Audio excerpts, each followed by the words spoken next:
মহাপীঠ তারাপীঠ, দশম মহাবিদ্যার দ্বিতীয় মহাবিদ্যা দেবী তারা এখানে শক্তি স্বরূপারূপে বিরাজ করছেন।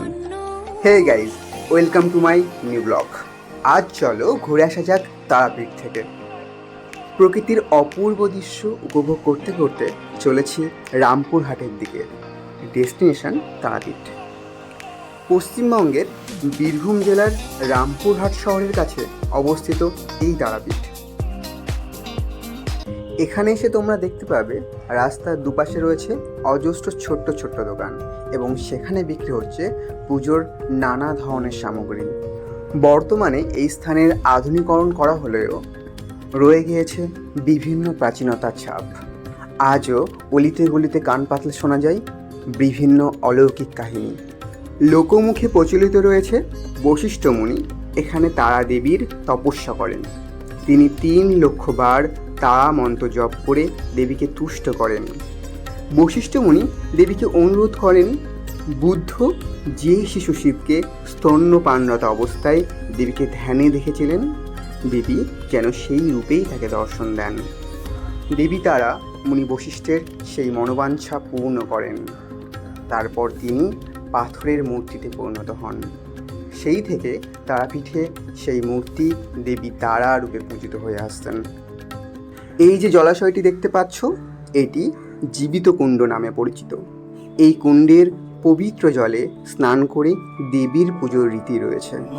আর এই যে লম্বা লাইন দেখতে পাচ্ছ, এই লম্বা লাইনটি চলেছে দেবীর গর্ভগৃহ পর্যন্ত। এই মন্দির চত্বরে অনেকগুলি ছোট ছোট মন্দির রয়েছে। তার মধ্যে একটি হলো সাধক বামদেবের। বামাখ্যাপা ছিলেন দেবী তারার একনিষ্ঠ ভক্ত।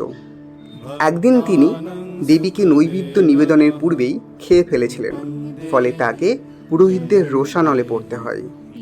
শোনা যায় এরপর দেবী তারা নাটোরের মহারানীকে স্বপ্নে দেখা দিয়ে আদেশ দেন দেবীর পুত্র বামাখ্যাপাকে প্রথম ভোজন করানোর পর যেন তাকে ভোগ নিবেদন করা হয়।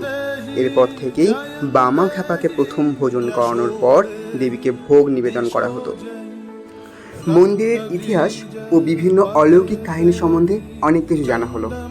এবার চলো গুটি গুটি পায়ে এগিয়ে যাওয়া যাক মায়ের গর্ভগৃহের দিকে। মায়ের মন্দিরটি উত্তরমুখী 8 চালা লাল ইট দ্বারা নির্মিত। 15ই এপ্রিল 1818 সালে মল্লারপুরের জমিদার জগন্নাথ রায় এই মন্দিরটি নির্মাণ করেন। এই মন্দিরের বিভিন্ন দেওয়ালে সীতাহরণ, অকালবোধন, রাম রাবণের যুদ্ধের বিভিন্ন দৃশ্য কারুকার্য করা রয়েছে। প্রতিদিন অসংখ্য ভক্ত দেশ বিদেশ থেকে ছুটে আসে মাকে দর্শন করবার জন্য।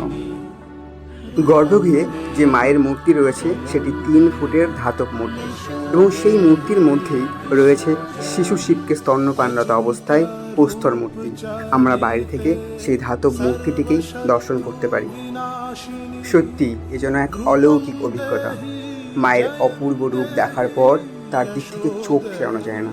মন শান্ত শীতল হয়ে ওঠে। সমস্ত পার্থিব চাওয়া পাওয়া এক নিমেষে ভুলে যাওয়া যায় মায়ের ওই মুখের দিকে তাকিয়ে। মাকে দর্শন করার পর আমরা চলে আসি মহাশ্মশানে। যে মহাশ্মশানে আজও অনেক সাধু সন্ন্যাসীরা মায়ের সাধনা করে চলেছে। শোনা যায় যতই প্রাকৃতিক দুর্যোগ হোক না কেন, এই শ্মশানে শবদেহ আসবেই। শবদেহ দাহ করার পরেই মাকে ভোগ নিবেদন করা হয়ে থাকে। আজ এই পর্যন্তই। আবার দেখা হবে নেক্সট ভিডিওতে। ভিডিওটি কেমন লাগলো অবশ্যই লাইক কমেন্ট করে জানিও। আরে সাবস্ক্রাইব করে দাও নেক্সট ভিডিওর জন্য।